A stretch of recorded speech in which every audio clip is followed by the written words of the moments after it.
I'm Annie, and you are watching Sunday service at the River. Let's do this!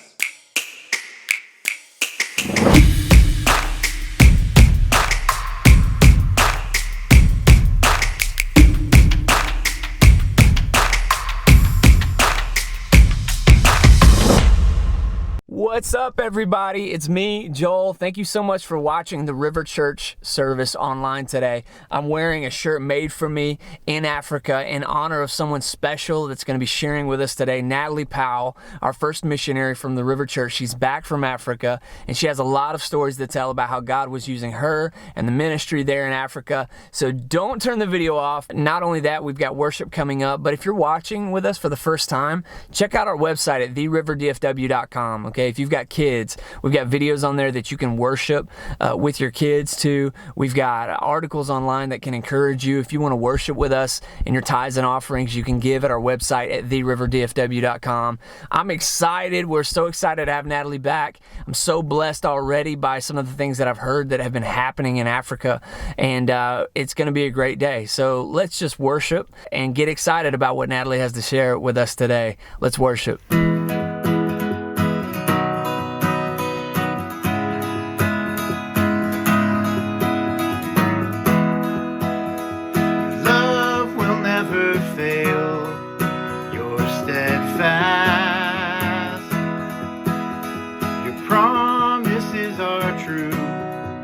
You're faithful. Cover all my sins with forgiveness.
Oh, hallelujah.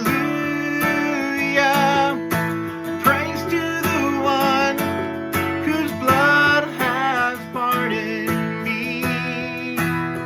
Oh, what a Savior, Redeemer and King. Your love has rescued me.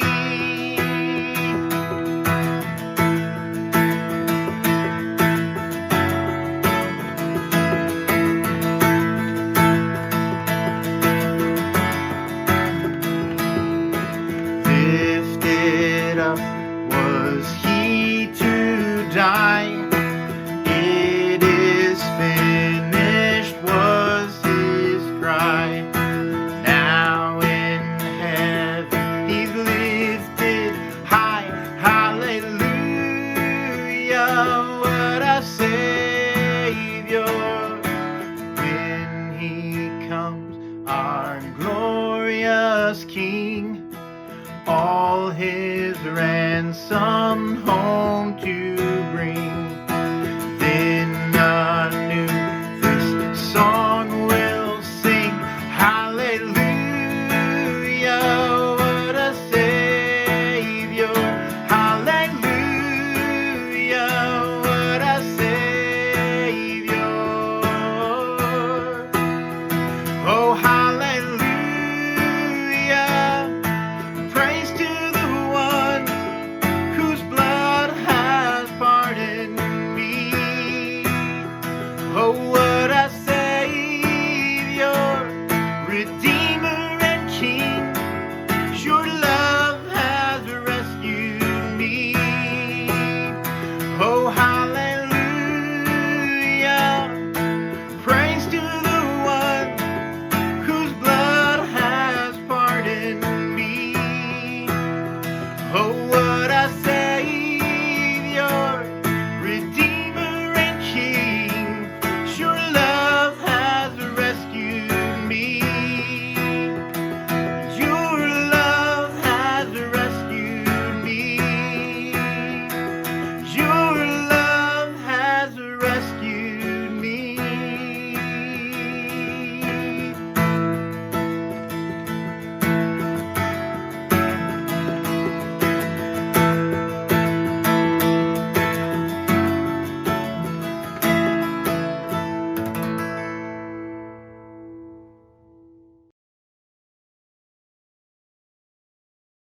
What's up, River Church? It's good to be here with you guys this morning. I have a very special guest with me today, Natalie Powell.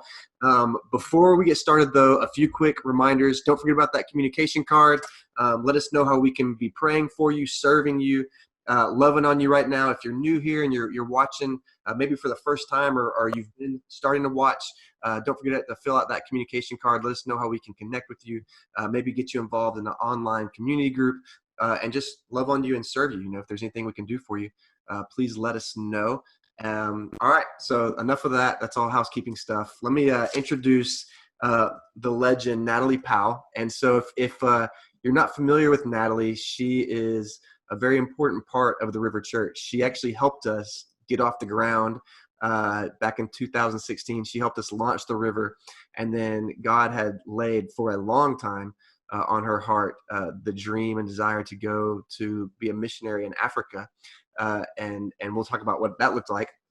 And so she helped us. She was with us for the first 4 years, and then on our 4-year anniversary, we got to celebrate sending her off to Africa, to Uganda, Africa, to kind of start what she had been dreaming about, talking about for a long, long time. And so she's very special to the River. She is the first River Church missionary, and she's ours. She belongs to us, guys. So we love her. And Natalie, welcome home. It's good to see you. Welcome Thank back. you. Good to be back. Yeah. So you just got back Friday, right? You just flew back in Friday, and you were there for 16 months, correct? Yes. Yeah, that's a long time. And you were planning on coming back a little bit sooner, but COVID had some other ideas, right?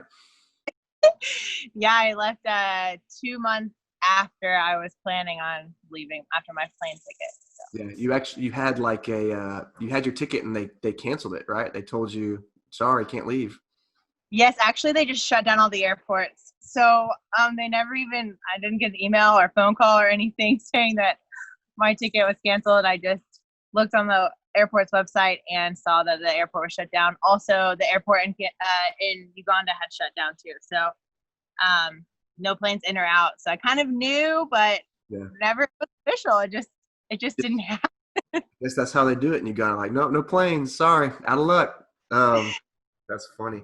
Well, we're glad you made it back safely. And that's a plane ride, man. That's like a 24-hour trip, right? I know when we came to see you, we went through Canada, Belgium. Like it's a long trip. So how are you? You feeling good? Rested? I feel rested at this time of day. Usually I'm not sleeping well yet. I'm going to bed around like 8:30 or 9 and waking up at 2 a.m. And then trying until 5, and then I get up and then I get to see the sunrise every morning, and it's really beautiful. And so that's nice. Then I get in around 3 p.m. So it's really confusing. But yeah, it's what was COVID like in Africa? Because it's not just an American pandemic here. This is a worldwide pandemic. So what was living in Arua like with a global pandemic? It was really hard. They called it lockdown in Arua, and so here it's called like quarantine or shelter in place or all these words, but in Arua it's called lockdown. In Uganda it was called lockdown. And so pretty much every 21 days the president would come on and tell us that nothing has changed.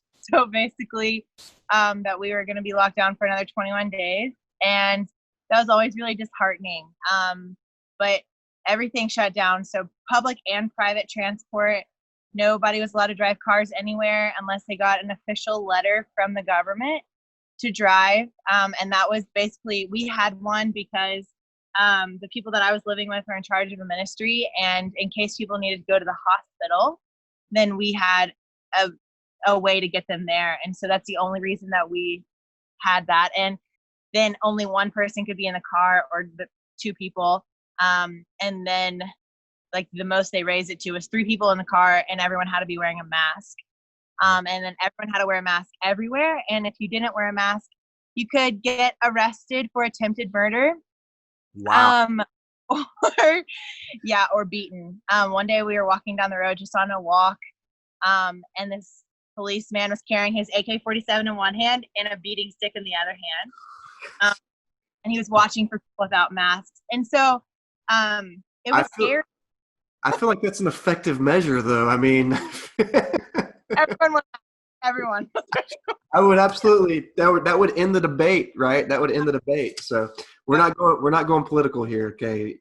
Although it's funny that masks is a political issue, but we're not going there. I just feel like that's an effective measure, right? If you know somebody with a stick, if you're not wearing a mask,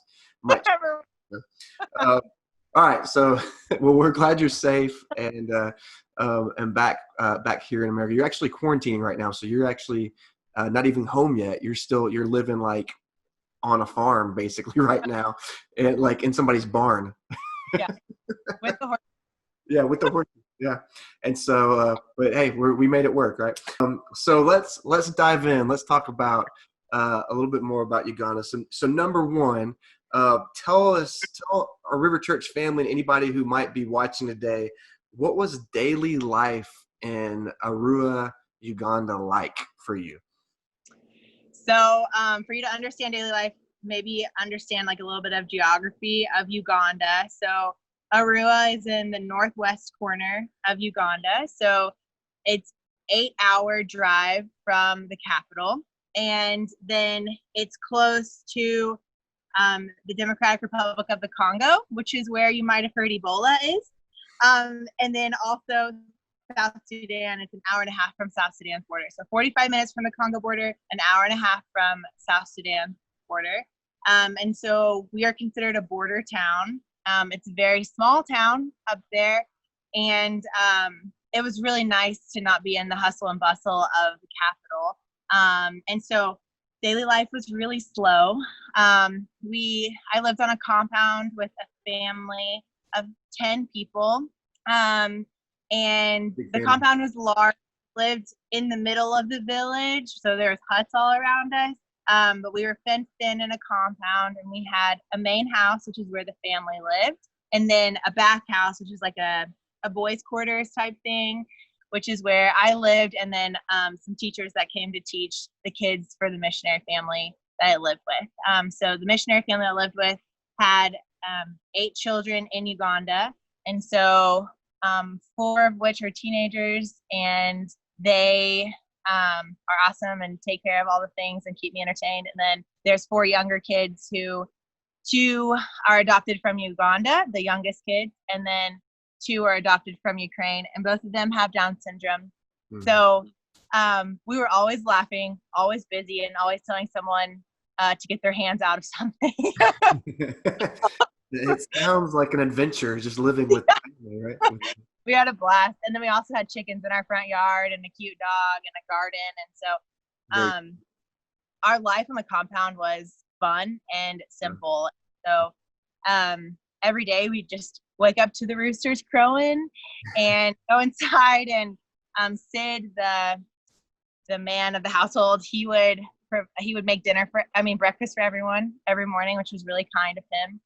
And so we'd go in and have breakfast kind of together, depending on who was awake. And then all the kids would go to school. And then from the beginning of my time there, I would go to meetings for Sunflower Ministries, and whether that's government meetings or whatnot, we'll get into that later. But I'd go to those meetings. And then towards the end of my time there, from January of this year, I was a homeschool teacher. And so I became an algebra and geometry teacher. That sounds miserable to me. Yeah, it was hard. Algebra and geometry, not the rest of it. The rest of it sounds awesome. Yeah. Well, tell us about travel. Like, how did you guys get around? Because there's a really funny word that you guys use to call motorcycles. Anytime we need to go anywhere, this is probably what I'm going to miss most, is you just go outside and raise your hand up, and Boda would come get you. Boda? And that's a motorcycle, yeah. So Boda drivers would come and pick you up, and then they would drive you wherever you needed to go. And you just pay them a couple pennies, and then they would take you. And so it was fun. It was always fun. And motorcycle taxis, that's amazing. So, and you had some unique things, think about the Bodas and then the marketplace. That was a really cool place, right? What was that like? Yeah, so the food market, it was just basically rows and rows of cabbage. And then we would just go and you buy vegetables from the women selling tomatoes or cabbage or whatever. And then there's also a clothes market, which is our Target is what we called it. The Target. So, the clothes market was really fun. And there's also a fabric market in that market. And so you just basically through the market, and it was just this shady, it's shaded, put up by bamboo poles and stuff, and you're just walking through and trying not to step in mud from the day's rain.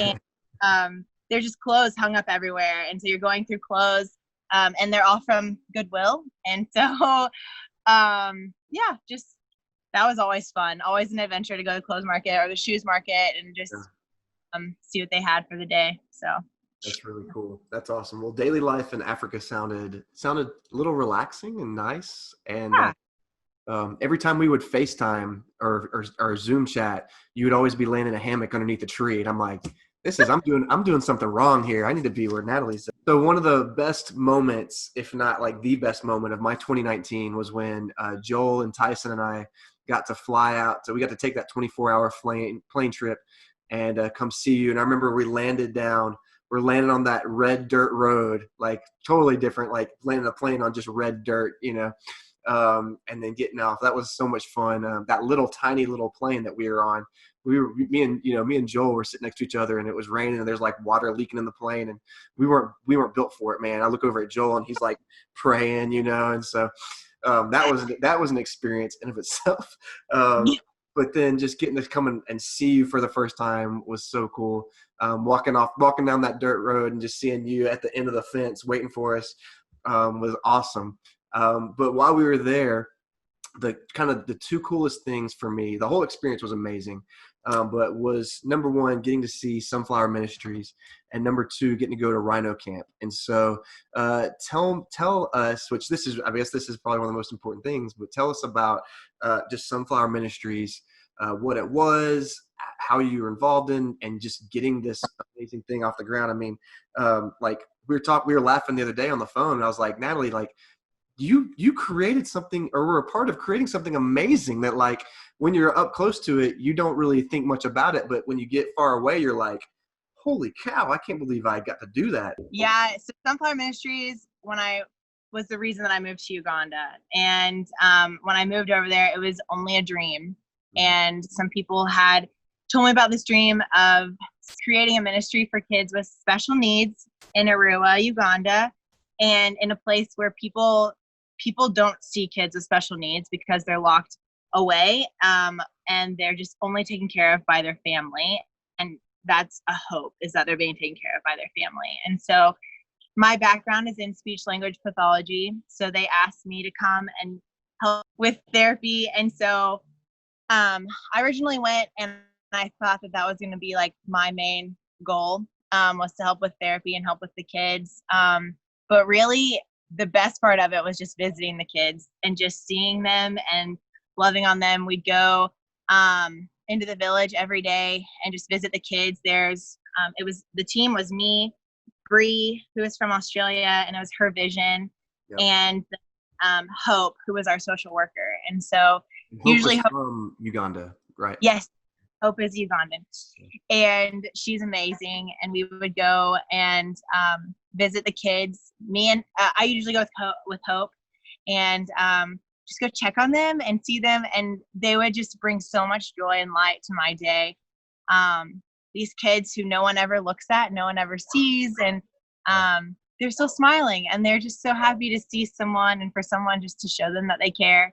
Yeah. And that spoke volumes to the neighbors, Yeah. and to the families of these kids. And so they got to see that these random people from the West are coming, and they care about these kids. And so that was really cool.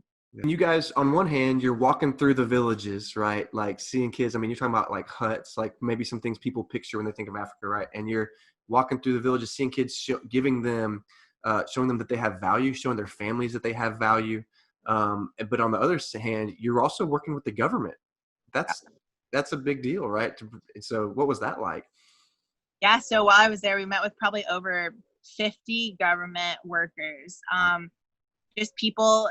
We met with everyone from the head chief of Arua, all the way down to the local chiefs of Arua. And so, yes, they call them chiefs still, like you would imagine in Africa. Okay. And we met with all of them, and then social workers in between, and community development officers in between. And we got to meet with these people and just tell them, hey, there's kids in your villages. Where are they?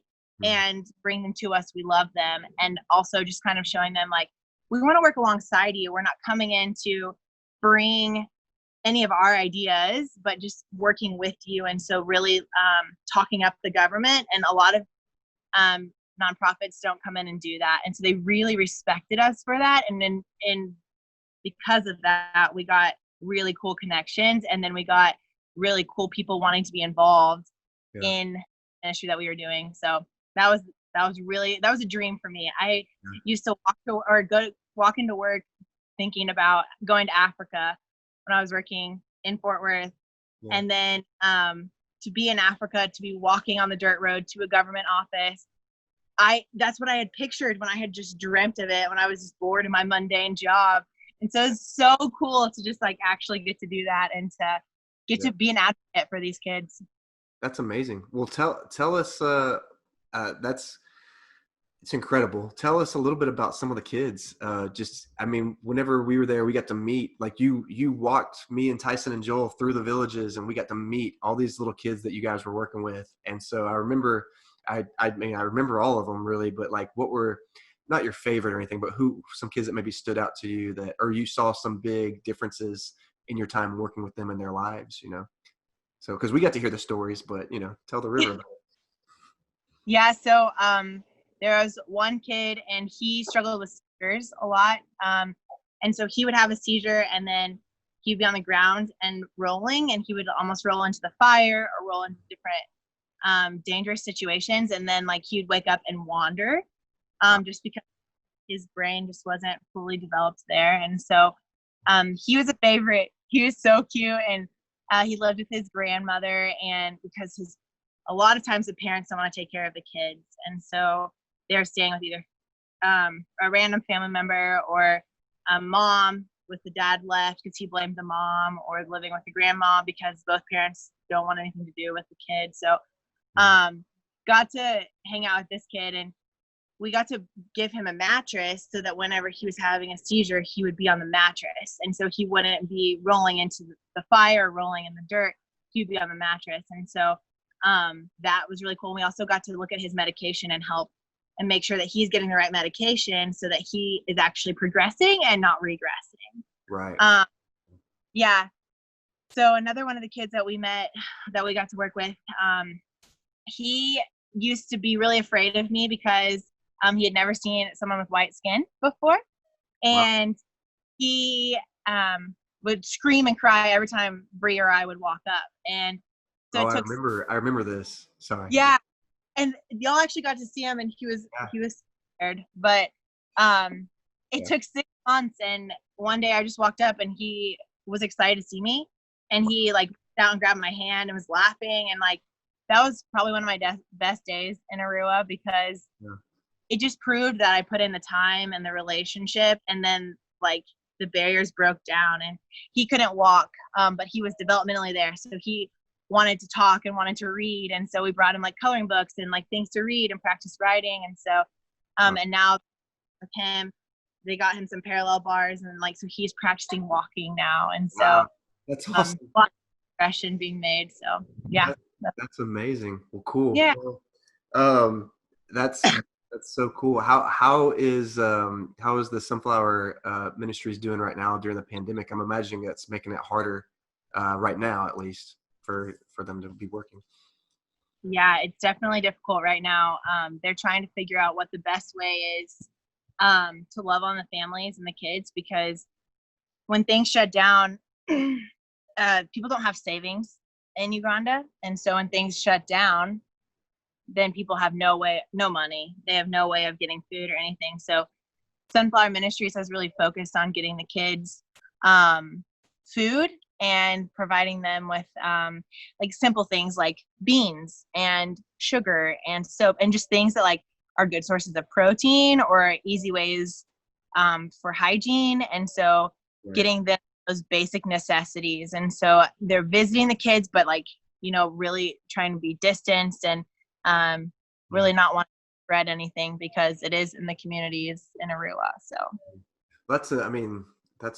I guess that's ministry, right? I mean, that's a ministry lesson, is that ministry shifts and changes, and it's about the needs of the people that you're loving on and ministering to. And so that's amazing. That's really cool. So, well, I'm excited to just in the future see what happens with Sunflower and just the thing that you kind of helped create and start.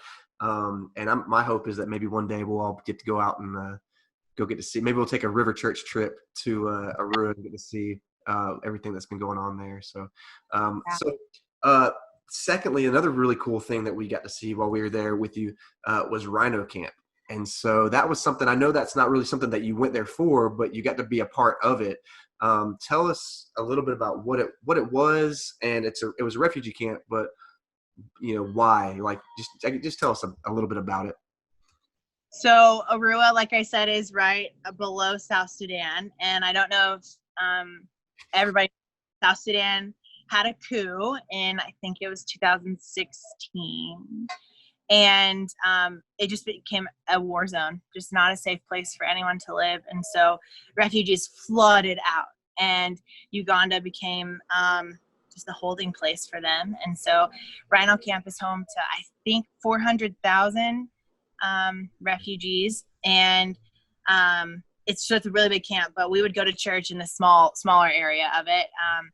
And the family that I was with was really involved with the church there, and with Pastor Anthony, who he is the pastor of the church, and he also runs an orphanage right next to the church. And so Anthony is a really cool guy, and he loves his people really well. He also has a really good style. And even before y'all came, I was sending pictures of him to Joel and being like, Joel, this is a South Sudanese you.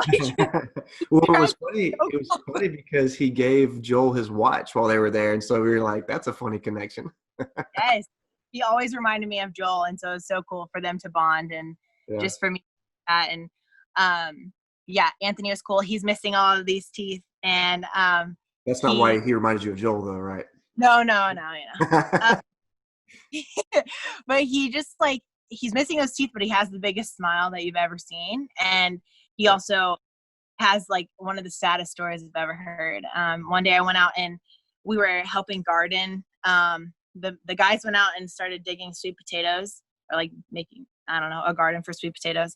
And so I stayed back and hung out with the little girls who live there, who were a part of the orphanage, and started weeding their garden for them. And Anthony stayed around, and he did all the media ops. So he made sure he took pictures of all of us in the garden and stuff. And then he was, Joel. Yeah, exactly. Joel, see, take a break from doing the actual work and taking pictures of everyone. Well, I didn't mean it like that, but Anthony didn't do that. Let me say this: if you're watching and you're like, "Who is Joel?" Joel's one of the pastors of the River Church and one of the founders of the River Church as well. So that's what you may be watching. Like, who is this Joel person they're talking about? So he's also the one that does the intro to the videos. So you saw him earlier today. But go ahead, Natalie. Sorry. Yeah, no, you're good. And so we're out there and I'm gardening, and Anthony brings us in for some tea time during the middle of the day, because that's a huge thing for Africans is you're working hard, but you always make time for people and for your guests and for a break, which I really respected. And so he brought us into this little hut for tea, and he just opened up and shared his story with us. And I won't get into details of it, but he's been through a lot, and he went through a lot as a young boy.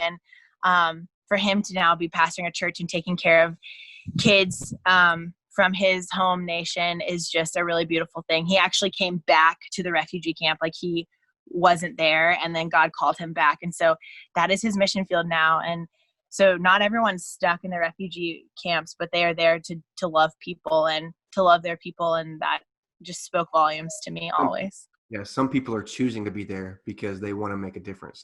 That's an amazing thing, and I think, not to preach here, but if there's a lesson that we can learn from that as Christians, is that God doesn't always call us to comfort sometimes, and he doesn't always call us how about this one in a pandemic? He doesn't always call us away from suffering. Sometimes and oftentimes he calls us to it, because there's a purpose in it, not just for us, but to make a difference and impact other people's lives so that we can point them to him. And so that's something that Anthony did, right? He was away from it, and he came back and said, God's calling me to this suffering, to be a part of it, to live in a refugee camp with my people, and to love on them, serve them, and to let them see the hope and love of Jesus. And that was that and walking through the villages with you, meeting him and seeing Rhino Camp. Those were my two, just blew me away. I mean, it was amazing to sit there and go, I can't believe I'm seeing this, putting my eyes on this, because it was just incredible. And so thank you for sharing that, a little bit about that with us, and just talking about that with us. And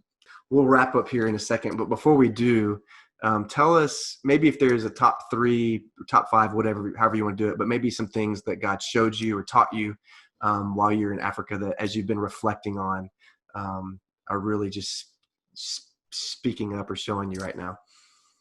Yeah. So I think the first one is just take it slowly.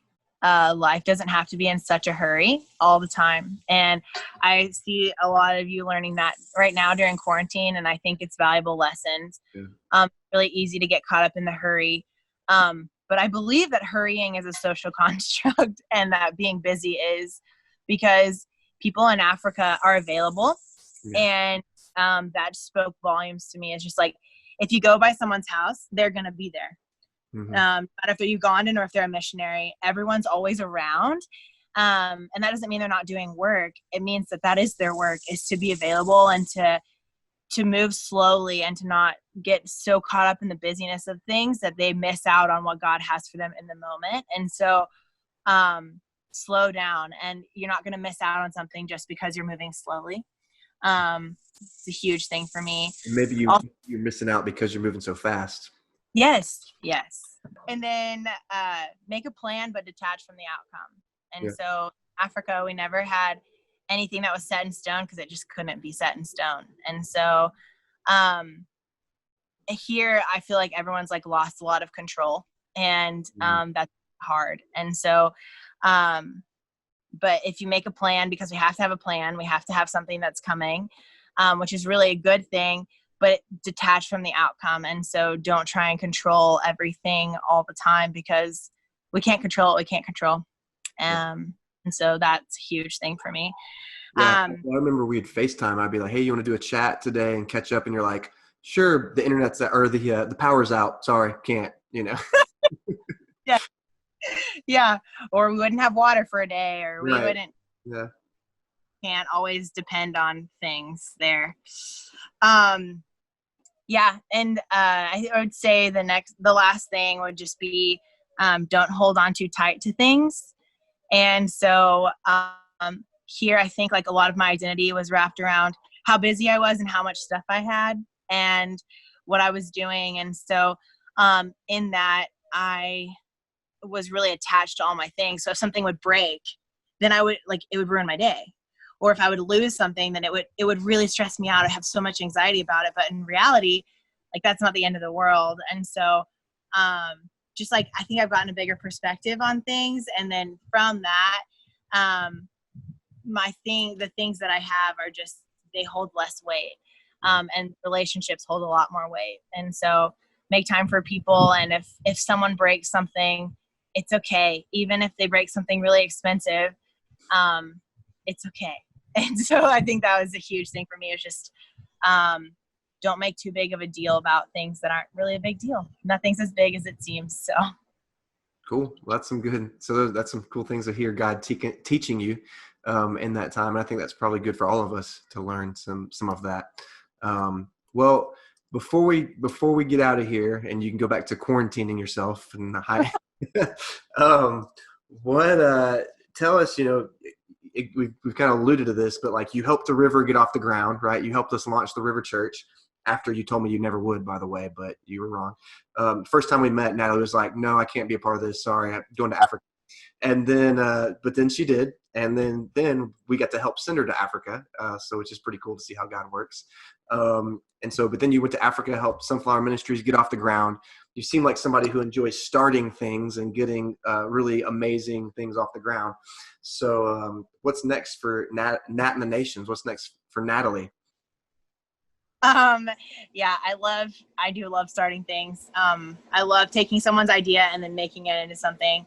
And I feel like the people who made the biggest impact on me, I really thought it was going to be Ugandans, and they did make an impact on me, and the kids that we got to love made an impact on me. But truly the teenagers that I got to live with, they welcomed me in, and they were so fun to be around, and they were just looking for someone to hear them, and someone to sit with them and listen to them. And so they're called TCKs, which is a third culture kid, which basically means there's one culture, which is their passport culture, their parents' culture, another culture, which is where they live. Like and missionary kids, right? Yeah. Yeah. And so then there's another culture with where they live. And then at home, it's kind of a mixture of their passport culture mixed with like Ugandan culture, I would say. And it's just this like mixture of culture. So it's a third culture that they're in all the time. And they're seen, but they're not seen, because their parents are always the ones getting the love and the help and the whatever they need. And so God has really shown me that being a minister's kid myself, I know what it's like to just try and make your parents proud, and to try and put on like an act to make sure that your parents are getting the best reputation that they can, so that they can receive what they need to receive from the people of their congregation. And so I relate to them, and I love them, and I would love to do camps around the world to support them and just give them a week of fun and a week of time to just enjoy time with each other and time with other TCKs or missionary kids. and a place where they can just unwind and be kids and have fun. And so what that looks like, I'm still praying through logistics, but what it looks like right now is to finish my master's in counseling and to eventually work with these kids or people in transition, like refugees, or people coming out of prison from halfway houses. So I just love people in transition, and I want to make for sure my focus on TCKs and teenagers. But I don't know what it'll look like yet, but that's where I'm at right now. That's what God opened up while I was there. So. Very cool. Well, we look forward to hopefully being a part of that and supporting you and loving you, and you're ours. So sorry, we're gonna have to try to support you and love you no matter where you go. So and it's just a cool opportunity, because wherever you go as your pastor, I have a responsibility to go visit. So let's find some cool places to send you. So we love you, Natalie. Thank you for just jumping on and telling us a little bit about life in Uganda for the last 16 months for you. And we're really proud of you and everything that God did through you and your time there. Anything you want to say before I do some more housekeeping stuff and sign off here? I just want to say thank you so much for loving me and supporting me while I was 8,000 miles away. I can't wait till quarantine ends so I can come and hug all of you. And I can't wait to see you from a distance if those things open up. But I just want you to know I love you, and I'm really grateful for the church family that I have, and for the letters that you wrote me and delivered through Mike and Joel and Tyson. I would read those randomly throughout the time that I was there, and I left a lot. I gave myself time to read them, and left a lot to open later throughout the year. So that was really fun, and I just felt encouraged and loved by y'all. So thank you. I love y'all, and stay safe in all this mess. Yeah, absolutely. Well, thank you, Natalie. All right, River Church, don't forget about that communication card. Fill it out. Don't forget about our great resources online at the River DFW, where you can worship with your kids today and kids worship, where you can find encouraging articles to help you walk through this time, and where you can worship with your tithes and offering, all at theriverdfw.com. River, we love you guys. Natalie, we love you. Thank you for being with us today. And we will see you soon.